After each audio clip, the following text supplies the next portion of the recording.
যাদবপুর নিয়ে এবার কড়া হুঁশিয়ারি মুখ্যমন্ত্রী। তিনি পরিষ্কারভাবে জানিয়ে দিলেন যে যাদবপুর ক্যাম্পাসে কোনো রকম কোনো দেশ বিরোধী কার্যকলাপ বরদাস্ত করা হবে না। কিষেনজির সমর্থনে স্লোগান আর চলবে না, হুঁশিয়ারি মুখ্যমন্ত্রী।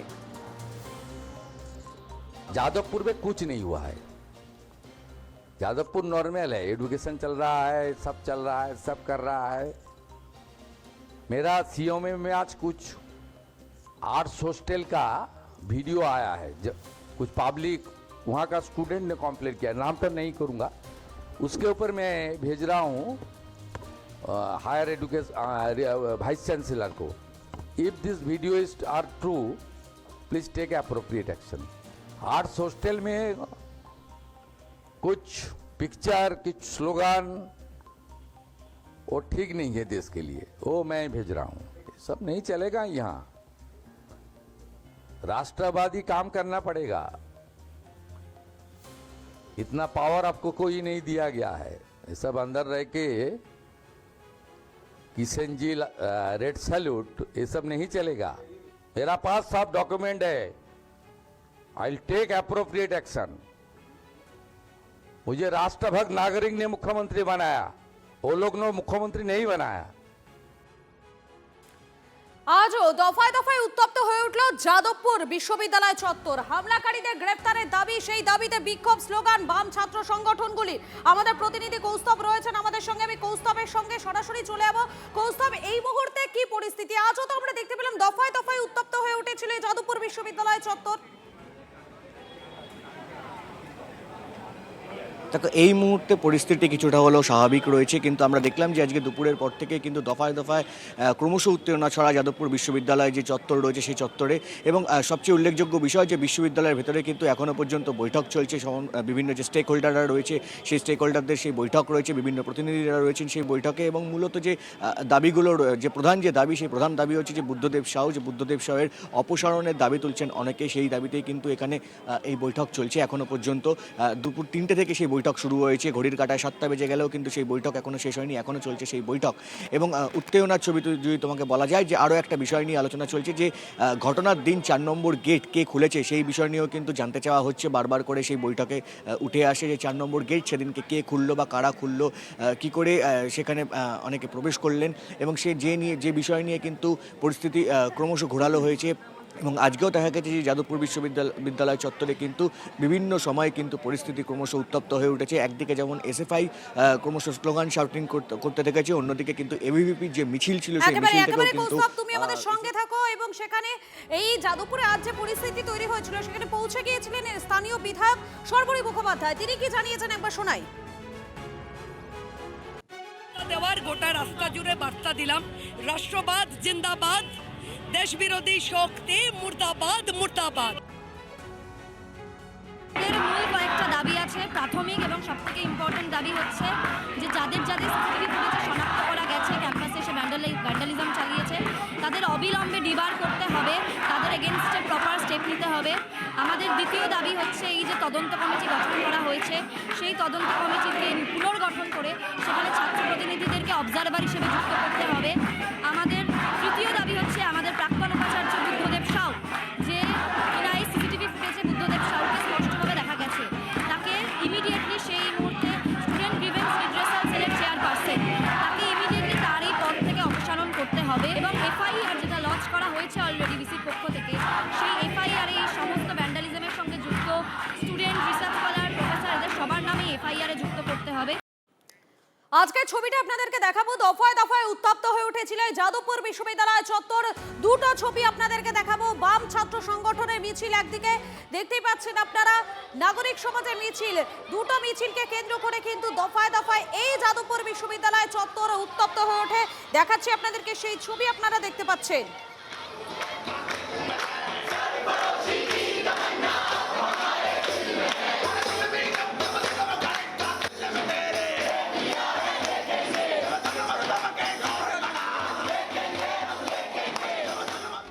যাদবপুর কাণ্ডে বিজেপিকে নিশানা মমতা বন্দ্যোপাধ্যায়। যাদবপুরের পড়ুয়াদের সঙ্গে মতপার্থক্য থাকলেও ওরা আমার বন্ধু, দাবি প্রাক্তন মুখ্যমন্ত্রী। যাদবপুর ইউনিভার্সিটিতে গিয়ে তাণ্ডব করে এলেন। যাদবপুর ইউনিভার্সিটির র্যাঙ্কিংয়ে ইন্ডিয়াতে নাম্বার 1 মাথায় রাখবেন।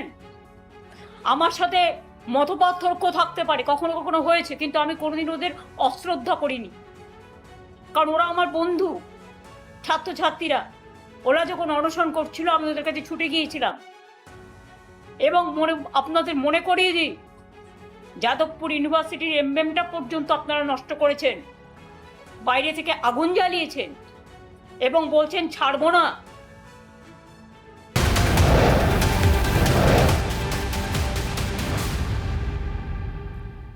ফুটপাথে দুধ ফোটানো বিতর্কে অগ্নিমিত্রাকে এবারে নিশানা করলেন প্রাক্তন মুখ্যমন্ত্রী মমতা বন্দ্যোপাধ্যায়। গরিব হওয়া কারো অপরাধ নয়, অসহায় মানুষকে আশ্রয় দেওয়ার ব্যবস্থা করুন। মন্তব্য তৃণমূল নেত্রী। পার্ক স্ট্রিটের ওই পরিবারের দায়িত্ব নিতেও প্রস্তুত বলে জানালেন মমতা বন্দ্যোপাধ্যায়। কি করেছেন আপনারা? একটা ছোট্ট দুধের শিশু, তার মা গরিব হতে পারে, গরিব হওয়া কারো অপরাধ নয়, মা দুধ ফোটাচ্ছে বাচ্চার জন্য, তার থাকার জায়গা নেই, সে অসহায়। অসহায় মানুষের থাকার ব্যবস্থা তো করুন। আমরা তো অনেক নাইট শেল্টার করেছিলাম, অনেক জায়গায় থাকার ব্যবস্থা আছে, বাচ্চাদের পড়ার ব্যবস্থা আছে। দুধটাকে ফেলে দিতে আপনাদের গায়ে লাগে না? মনে রাখবেন, মায়ের অভিশাপ বড় অভিশাপ। যদি এই পরিবারটি মনে করেন তার দুধ ফেলে দিয়ে তার আশ্রয় কেড়ে নিয়ে তাকে অসহায় করে দেবেন, আমাদেরই কোনো সহকর্মীর বাড়িতে আমি তাদের থাকা এবং বাচ্চাদের পড়াশুনো শেখার, তাদের খাবার ব্যবস্থা করে দেব, এইটুকু করতে পারি। ফুটপাথে দুধ ফোটানো বিতর্কে বিরোধীদের জবাব এবারে অগ্নিমিত্রার। 1 গামলা দুধ কি 6 মাসের বাচ্চা খাবে? প্রশ্ন তুললেন পুরমন্ত্রী। একই সঙ্গে অগ্নিমিত্রার প্রশ্ন, ব্যস্ত রাস্তায় দুর্ঘটনা হলে তার দায়টা নেবে কে? যারা সমালোচনা করছেন তারা কেন এই 1 বাটি দুধ নিয়ে শিশুটির পাশে দাঁড়াননি? ফুটপাথ দখলমুক্ত করে বস্তিবাসীদের পুনর্বাসনের ব্যবস্থা করা হবে, সাফ বার্তা দিয়েছেন পুরমন্ত্রী। সারাদিন বিরোধীদের অনেক কান্নাকাটি শুনলাম ফ্রি স্কুল স্ট্রিট পেভমেন্টের ফুটপাতে দুধ গরম করা নিয়ে, কিন্তু কেউ 1 বাটি দুধ নিয়ে এগিয়ে যায়নি এই পরিবারের কাছে। ওই ফুটপাতের মধ্যে কেরোসিন স্টোভে 1 গামলা দুধ জাল দেওয়া হচ্ছে। 1 গামলা দুধ ওই 6 মাসে বাচ্চা খাবে? আর স্টোভে আগুন জ্বালিয়ে যে রাস্তা দিয়ে, যে ফুটপাথ দিয়ে অনবরত লোক যাচ্ছে, ছোট বাচ্চারা স্কুল থেকে যাচ্ছে, যে কোনো সময় অ্যাক্সিডেন্ট হবে। আর যদি অ্যাক্সিডেন্ট হয় কে দায় নেবে? ইললিগাল পার্কিং থাকবে না, ফুটপাথ পরিষ্কার পরিচ্ছন্ন থাকবে, মানুষ ইজিলি চলাফেরা করবে, স্লামদের জন্য আলাদা অ্যাপার্টমেন্ট হবে, আলাদা বাসস্থান হবে। কলকাতা পশ্চিমবঙ্গের মুখ, জানলা, সেটাকে সুন্দর করতে হবে। আমাদের সবাইকে ডিসিপ্লিন হতে হবে। ফুটপাথে দুধ ফোটানো বিতর্কে মমতাকে জবাব এবারে মুখ্যমন্ত্রী শুভেন্দু অধিকারী। মহিলাকে ওর বাড়িতে নিয়ে যাচ্ছেন না কেন? ওই মহিলা ওর প্রস্তাবে রাজি হলে তো মমতাকে কটাক্ষ শুভেন্দু অধিকারী। তো ওই মহিলাকে উনি ওনার বাড়িতে রেখে দিচ্ছেন না কেন? হ্যাঁ, নিয়ে যান। তবে ওই মহিলা রাজি হলে তো, আমি তো দেখলাম হালি শহরে তৃণমূল কাউন্সিলরই ওনার সঙ্গে দেখা করতে রাজি হলেন না। আমার সঙ্গে দেখা করলেন, আমার কাছে বিচার চাইলেন, মুখ্যমন্ত্রী রিলিফ ফান্ডের 10 লক্ষ টাকা নিলেন আমার হাত থেকে চেক। আমি চাকরির পাঠালাম, চাকরির ফর্মও আমাকে বায়োডাটা পাঠালেন। ওনার লোকরাই তো ওনার উপর কনফিডেন্স রাখছেন না।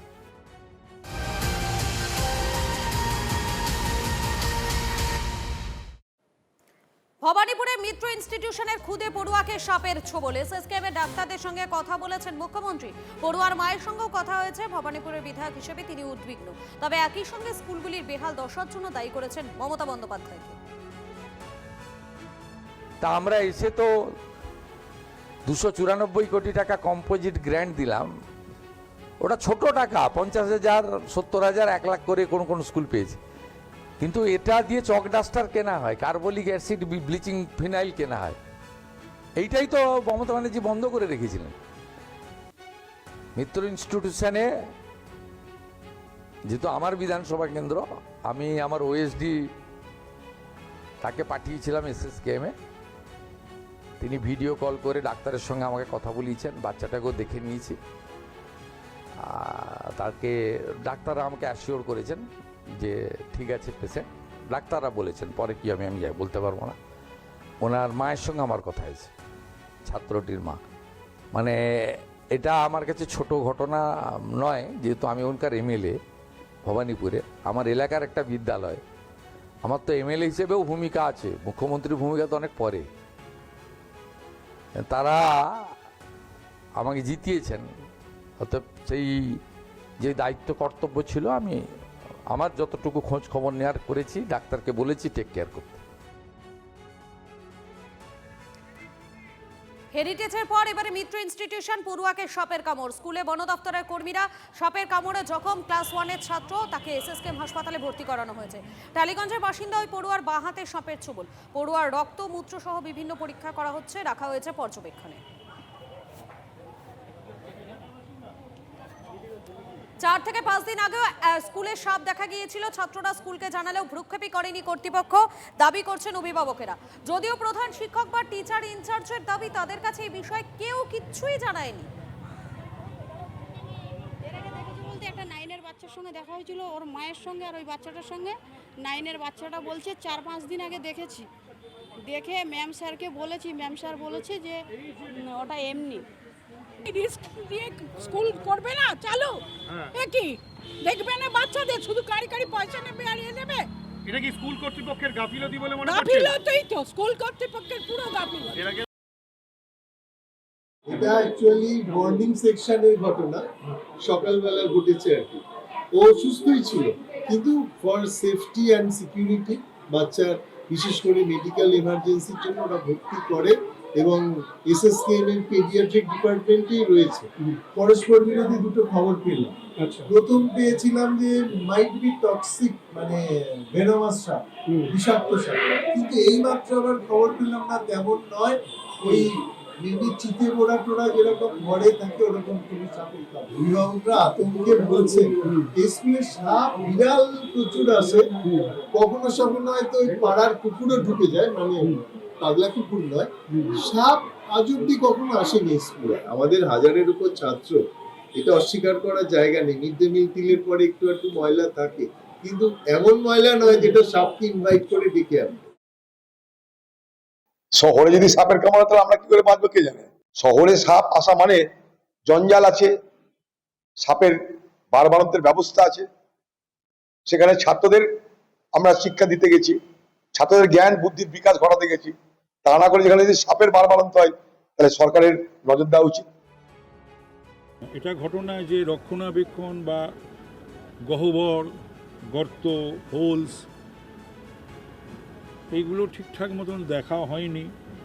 আর এই সময়টা বেরিয়ে পড়ে এই মনসুনে বা বর্ষায়, সেটাই হয়তো ঘটেছে। তাই আমাদের সকলকেই এই ধরনের যে সমস্ত জরাজীর্ণ বাড়ি ঘর দুয়ার, স্কুল কলেজ এগুলো রয়েছে, সেগুলোতে আমি আপনাদের মাধ্যমে কর্তৃপক্ষকে আবেদন করব যে এগুলোতে একটু সতর্ক।